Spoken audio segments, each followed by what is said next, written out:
Hi, Denise here with Tap Intuition, and I'm here with a quick presentation to talk about the 5 stages of climate acceptance, chapter 6 of this book.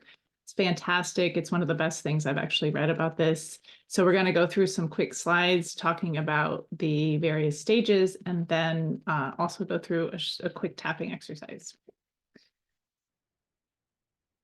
Oop, and I showed you the book. Okay, let me move myself out of the way. Okay, so according to Kimberley Nicholas, who's a well-known climate scientist, there are 5 stages of climate acceptance. The first one is ignorance. Most of us are past this, thank goodness. We all know about it. We all know that this is actually happening. So don't listen to what you hear on TV or in the media, politicians who still seem to be climate deniers. It's not most people, okay?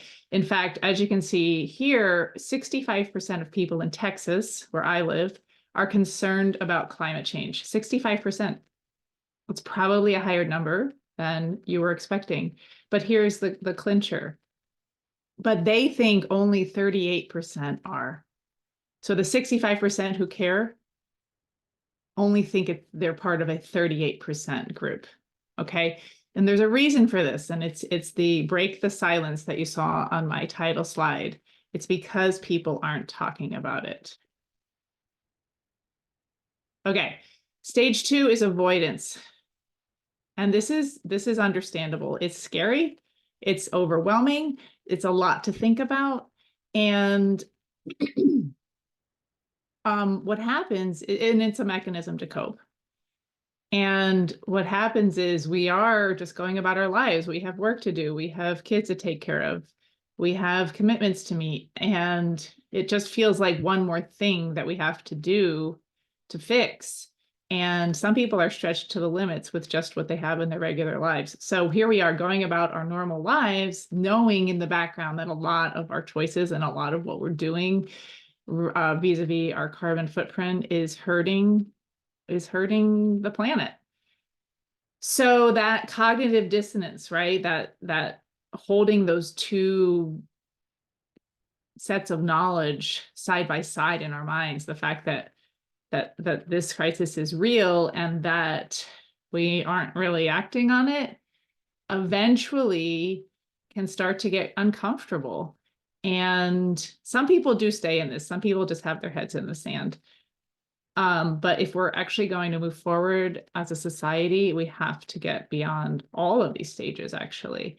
And so according to Dr. Nicholas, what she says is that gradually it becomes less uncomfortable to face the dissonance than to continue avoiding it. And the way that comes about is that you might see other people who are getting solar panels, using more green energy, becoming vegetarian, flying less, or there might be some event that happens to you directly. We are hearing about severe weather all the time. We're having tornadoes all over the country in places where they never used to happen. And we all have seen how our seasons are changing, right? There really aren't the traditional seasons as they had felt stable for many, many years. They feel very, very unstable now. Okay, stage 3, doom. This is another really common place for people to get stuck. And this is where a lot of the eco-anxiety and the eco-grief that you might hear about comes from. Because people, the doom and gloom, knowing, gosh, is our planet going to be habitable, right? Is it really going to be this dystopian place that won't sustain human life? I mean, those are some really big, scary thoughts to be having. And it's easy to have responses like these are all normal responses to a real threat. So wallowing in despair, walling yourself in anger, or pretending you don't care. Those are all signals and symptoms of being in this doom phase. And I include this quote from Cristina Figueres, who was one of the designers of the Paris Accords. She now says doom and gloom is the new climate denial, which I think is a pretty bold thing to say. Like she's basically saying enough already. we've got to move forward. Like, let's keep this going. It's possible. We have the solutions. We have the technology. We know what we need to do. We just need to act. So unfortunately, the media doesn't really help. They are, I just saw a story in the paper saying that the last 10 months have been the hottest months, month over month. I don't really need to know that. And I'm in this work, right? We don't need more facts. So the media, I don't think is going to figure this out. I don't think that the mainstream media is going to start helping and providing helpful stories. So really we have to avoid them. So take a tech break for sure. Oh, went too far. Okay, stage 4. This is the really critical one. How do we get out of avoidance and then doom? We actually have to feel all the feelings, which might surprise people, but we can't move to action if we aren't really facing the reality. And in order to face the reality, we have to address how we actually feel about it. And to be honest, a lot of people have really repressed their feelings in order to just get by, in order to just continue on their day-to-day. So finding ways to acknowledge and tolerate this reality is important. And finding supportive communities can also help us be willing to change. So finding other people who feel the same way, who recognize how hard it is, who recognize how overwhelming it is, who recognize that, gosh, I'm not sure I'm even doing the right thing. But at least we're all in it together, and we're actually talking about it. So we will be getting to some tapping in just a minute. Some common emotions related to the climate. These are the ones that come up the most frequently with some questions that are behind these, right? Fear and worry. What's actually going to happen? Am I going to be safe? Is my family going to be safe? Grief and loss. We're losing a way of life and a planet that has sustained us for the same way, for a really long time. And that's something we actually need to come to terms with.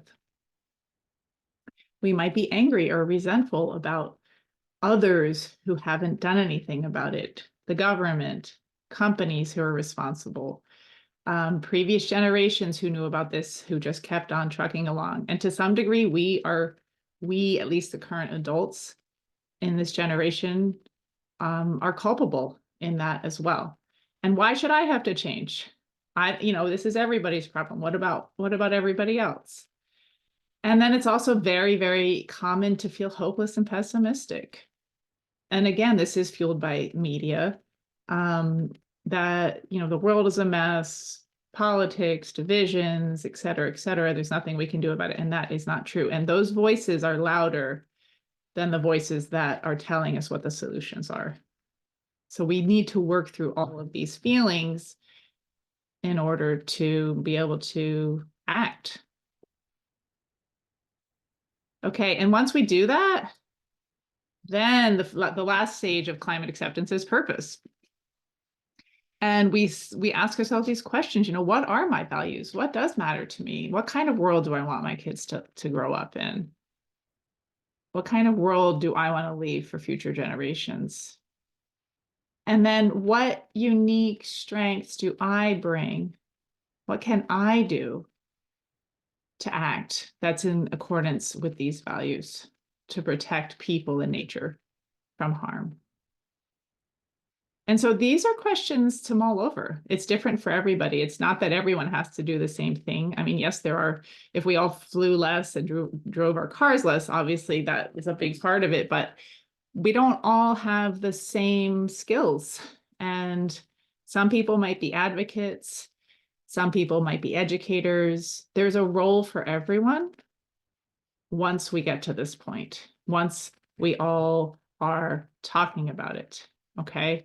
And now I bring this up. So this is a drawing by Dr. Nicholas. And I just bring this up because this is not straightforward. This is not a one and done. This is not a, oh, I'm going to feel my feelings today and be ready to go, right? It's a back and forth. And what I'd like to do with you today is just kind of scratch the surface and start thinking about where you might be at with this. And wherever you are on this map is fine. We're all trying to move it forward, but it's okay if you're in avoidance or doom or despair. And when you find yourself there after you've been through it, you just have to kind of keep chipping away. I mean, that's how this works. That's how all feelings are processed. And that's why it's important to have a community.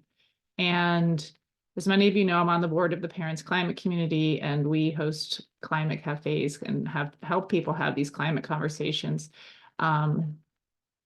because the silence is really hurting us. People aren't talking about it, right? We've got the 65% of Texans concerned, and they only think it's 38%. And why is that? What's that difference? It's because people aren't talking about it. Okay, so the first thing is just have a climate conversation and just start with how you feel. Just say, gosh, I'm really worried about this. What about you? You don't have to have all the answers. It's just about removing the stigma of talking about it and not having it always be oh yeah, we're doomed, right? Where is the hopeful message? Even if it's a question, I wonder what we could do. I wonder what I can do to help. Okay. So this is my last slide. And the truth is, we can't wait. We can't wait for they, them, governments, corporations, etc., to fix things. Yes, they play a role. Yes, technology plays a role. Every organization and governmental body plays a role, and we need to influence them, but we can't wait. It's not going to happen without people demanding it.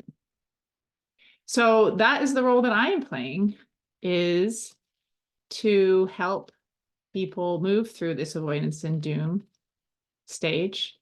And what I'd like to do is just offer you a short tap on some of those feelings to help you get through it. So if you've never tapped before, just do what I do and say what I say. We're tapping lightly here on the side of the hand. We use acceptance statements. And then we go around and, excuse me. We really just acknowledge what we're feeling and what our truth is today. And repeat what I say. Even though the climate crisis is looming, and I'd rather not think about it. I accept the world as it is today. The world is a bit of a mess, and severe weather events are happening, and it's scary. And as much as I'd rather avoid it and not think about it, I am going to face these facts in this moment. I'm going to allow myself to accept that these things are happening and that I play a role in how we move forward in the society. Top of the head. 2030. That's how long we have to avert serious temperature increases. It's not too long away. It's only 6 years. And I don't know if we're going to get there, but I sure hope we do. And I sure hope we can create a better world, both for ourselves and for future generations.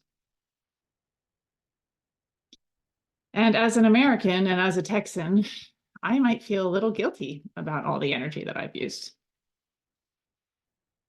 Things that we take for granted, conveniences, machines,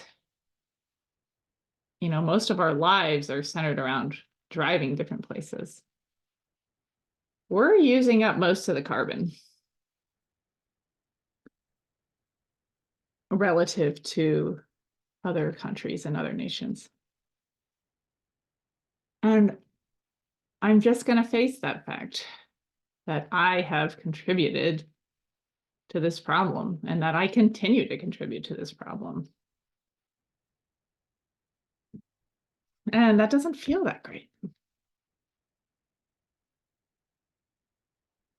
It feels pretty bad, in fact, because I care about this a lot. And yet I still go about using air conditioning, using convenient tools throughout the day that use electricity. And while I know that's not entirely the problem, and that my using less of those things is only a teeny part of the answer, I'm going to ask myself if what I might be willing to give up. What am I willing to give up in the next 6 months? How can I drive less? Can I take fewer airplane trips? Can I eat less meat? Can I talk to my friends and family and neighbors about what's going on? Can I help break the silence to know what other people are thinking? And if they feel the same as I do, what can we choose to do together to improve the situation? It might be advocacy. It might mean reducing our food waste.